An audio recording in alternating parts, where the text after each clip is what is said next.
السلام علیکم۔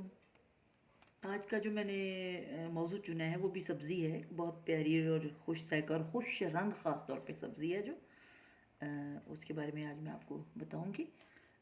لیکن سب سے پہلے نبی پاک کی ایک حدیث پاک، آپ سرکار کا فرمانا ہے کہ جس گھر میں کھجوریں ہوں گی وہ گھر والے بھوکے نہیں رہیں گے کھجوروں کی برکت سے۔ تو آج میں نے جس سبزی کا موضوع چنا ہے اپنے موضوع کے لیے، ویڈیو کے لیے جس سبزی کو چنا ہے وہ ہے چقندر۔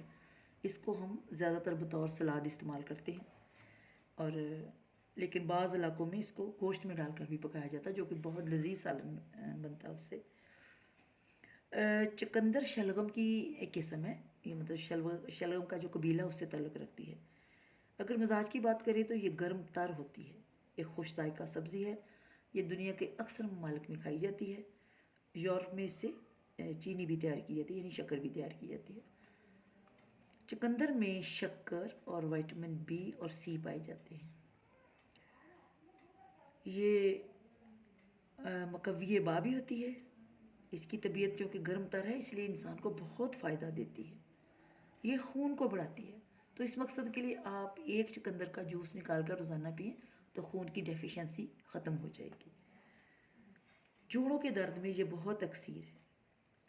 اگر کسی کا بلغمی مزاج ہو، اس کو بلغم بہت آتی ہے، تو یہ اس کو خشک کر دیتا ہے۔ یہ جگر کو بہت طاقت دیتا ہے۔ زہر جن چیزوں کے بارے میں آپ کو کہہ رہی ہوں، آپ کھائیں گے سلاد کے طور پہ یا اس کا جوس روز پئیں گے تو یہ سب جو اعضائے رئیسہ ہیں ان کو طاقت دیں گے۔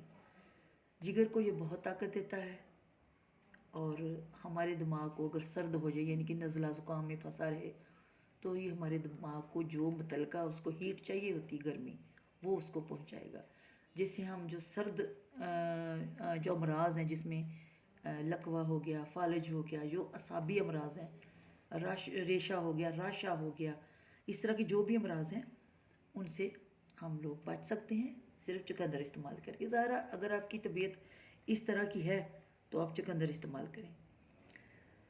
اسے نہ صرف ہمیں سلاد کے طور پر استعمال کرنا چاہیے، بلکہ اس کا جوس بھی پینا چاہیے۔ یہ ایک بہت ہی مفید غذا ہے۔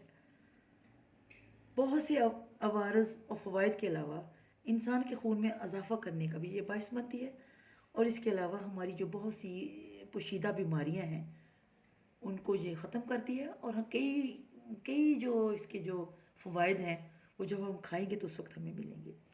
اس کا استعمال جو ہے ہمارے دماغ کو تر و تازہ رکھتا ہے۔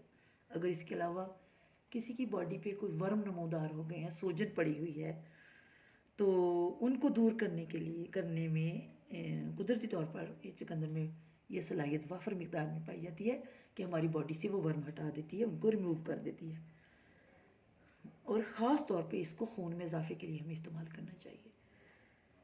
لیکن یہاں میں آپ کو ایک بات بتاتی چلوں کہ جو معدے کے مریض ہیں، جن کے معدے میں کوئی زخم وغیرہ ہے یا ان کو کولک پین ہوتی ہے، تو وہ ذرا چقندر سے اجتناب کریں۔ ہاں، تھوڑا بہت جوس اس کا لے سکتے ہیں۔ تو میں نے یہ مختصر سی ویڈیو بنائی ہے، انشاءاللہ پھر کبھی زیادہ تفصیل سے بناؤں گی۔ اللہ آپ کا حامی و ناصر ہو۔ روشنی ہربلز کی طرف سے السلام علیکم۔